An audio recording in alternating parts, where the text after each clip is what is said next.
David Heurtel in for Jimeni for the next little while. David, lots to kind of weigh in on today. So let me start with Charles Milliard because I'm confused, and I think a lot of people here are confused.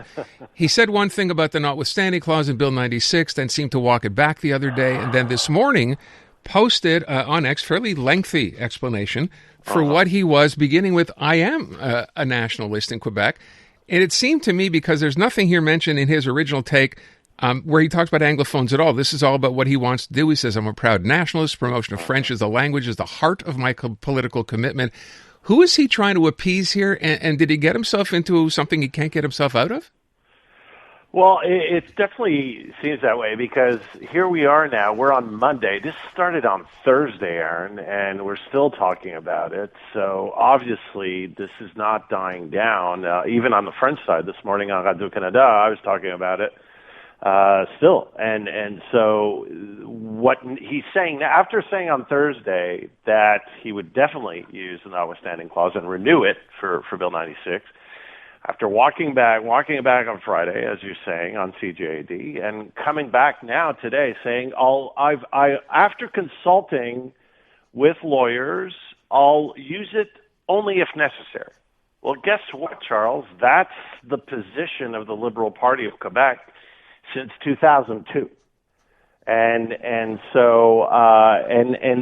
what he's trying to do right now, and it's unfortunate the way he's doing it, because he's falling into the classic trap of, while trying to please everybody, he's pleasing nobody.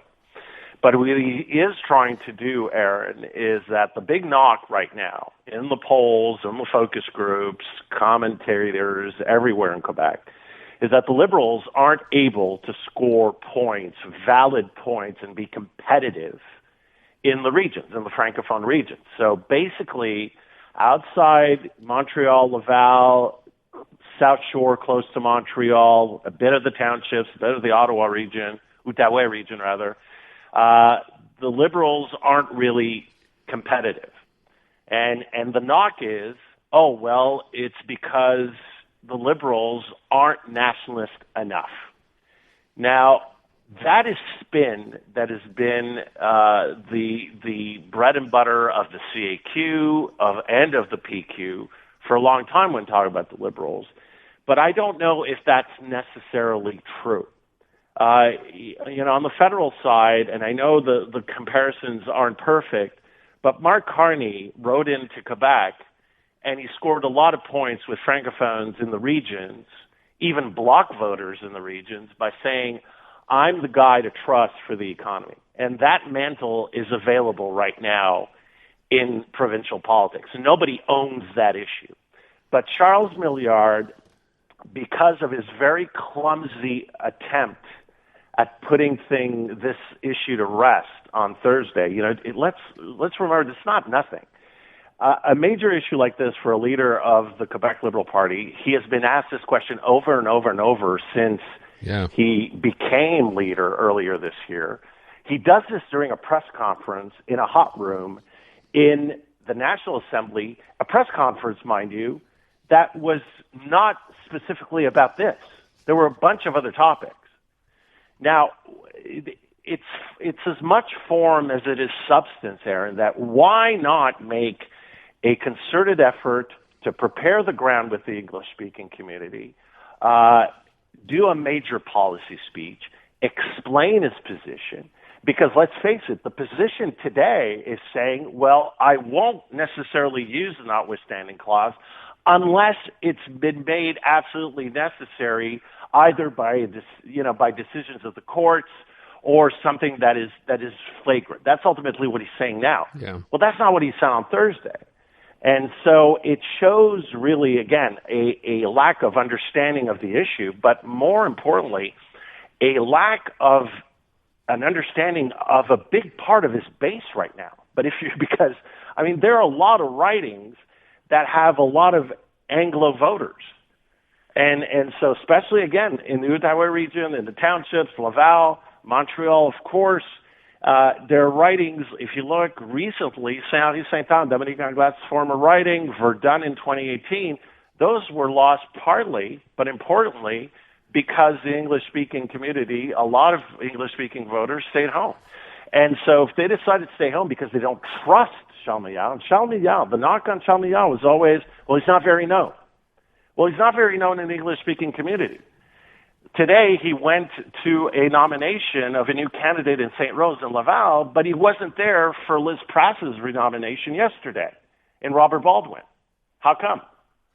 And so there's definitely a big learning curve here for him and his closest advisors, because they seem to be missing something. Well, David, to your point, I mean, how much of this can we chalk up to, a rookie problem, right? This is brand new. He's not been a politician before. He's kind of learning as he goes. But the issue is not brand new. That's my thing here. The thing is that when you become leader of the Quebec Liberal Party, you know, first of all, you wouldn't be head of a party that's currently forming the official opposition in Quebec City because of the English-speaking community. Without the English vote, the Liberals aren't the official opposition in Quebec City. You know this, starting. And two, you've made the rounds. You know that this issue is important on both sides. And so it's understandable on the Francophone side that you want to show, because that was, again, Dominique Anglade had trouble establishing herself in the regions, in part because she had a lot of trouble on issues of identity. And Philippe Couillard lost a lot of points in 2018 on that issue as well. And so it is important to really establish yourself. It's a tough needle to thread, but Jean Charest did it, Robert Bourassa did it, and Philippe Couillard did it in 2014. But the idea here is that I think I don't see it as a rookie mistake. I think it's just a lack of basic understanding. Look, on Thursday, Aaron, he even didn't really understand how the notwithstanding clause worked. He didn't really understand how the legislative process worked. It almost looked like he never read Bill 96. That's beyond rookie mistakes. That's like, okay, what are you're improvising on a major issue and a fundamental tenet of the Quebec Liberal Party, which is the defense of individual rights. So I want to just, if I can, play you. I'm sure you've seen the PQ ad that they put up. Have you seen this? I'm in it. Okay. Right. That's right. You're quoted in it. That's right. First time I'm in a PQ ad. There you go. And this is being done, I guess, pushback against Milliard, although I'm a little confused, David. They're putting this up to make fun, I guess, of what Milliard has done or the fact that he can't seem to make up his mind. Who is this supposed to appeal to, and why do you think they're doing this? Because if it's a matter of Anglos being ignored, how many Anglos are going to decide to vote PQ? What's the rationale here from what the rationale, the target? Here's the thing. Right now, the electorate in the regions is extremely divided, okay? So you're going to have a lot of three-way and even four-way races. And in certain writings today, I was looking at Quebec 125, Philippe J. Fournier's site. I mean, the Liberals are competitive right now in a couple of seats in the Quebec City region. Competitive, I'm saying. They're not leading. It's not leaning Liberal, but it's first time in a long time that they've been competitive outside, basically east of Montreal. So the idea here is that I think the Parti Québécois is hemorrhaging support and has been doing so since last fall, right? And so in these tight races, even though the nationalist vote in terms of priorities on the Francophone side in the regions doesn't score super high, there's still a smaller segment of the Quebec population, especially in the regions, older Francophones, for whom it's important. So that segment, if you're in tight three-way and four-way races, that's important. Éric Duhem and Paul Saint-Pierre Plamondon right now are going after that nationalist vote of disgruntled Bernard Drainville voters at the CAQ. And there's a big offensive. So the PQ right now is trying to win back some disappointed nationalist voters that are now shopping around for either the CAQ. There's still some of them left in the CAQ, not a lot, but enough to make a difference in a tight race. And also, a lot of those nationalists, Francophone voters in the regions, are going GM right now.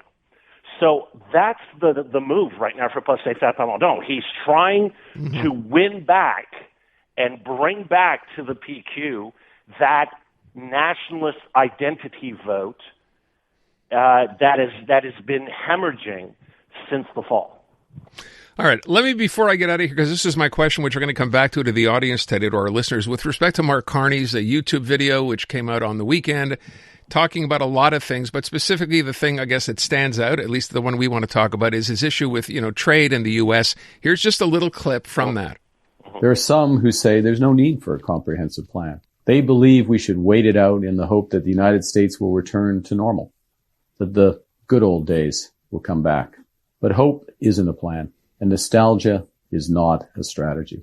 We have to take care of ourselves because we can't rely on one foreign partner. We can't control the disruption coming from our neighbors. We can't bet our future on the hope that it will suddenly stop. But we can control what happens here.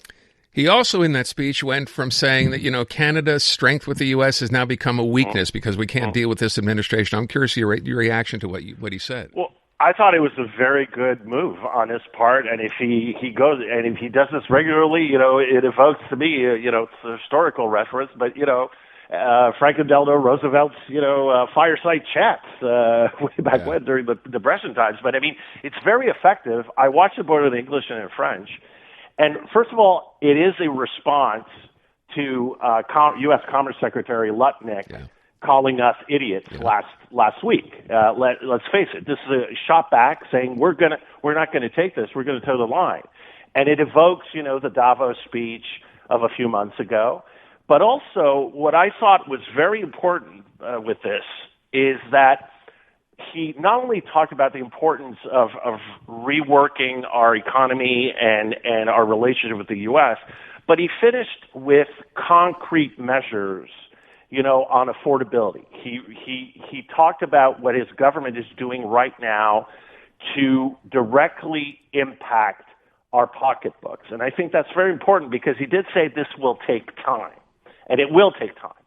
And now that he has a majority government, and with today's inflation numbers, and things are going to get harder, not only, with what's going on in the Middle East as it goes on and on and on and on, but our economy, let's face it, it is stagnating, and it's not going to be easy, and it's going to take some time before this massive shift in our economy actually shows results. So I think what he's trying to do also is to stave off the growing, questions of, okay, where are the results? Because it's all nice and good right now, but now that he has a majority government, and things are not heading in the right direction with the U.S. in terms of getting a deal done, he needs to talk to Canadians directly and say, look, I'm still, putting some real concrete measures on the ground to help you today. And I think that's also a major piece of what he's trying to do here with his direct appeals to Canadians. We'll leave it at that. David, thank you. We will talk to you again tomorrow afternoon. Demain.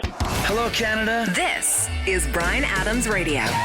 Hosted by Bryan Adams himself. We'll play a few of mine, a ton of my favorites, and some must-hear behind-the-scenes stories from the world of rock and roll. I'm coming to get you!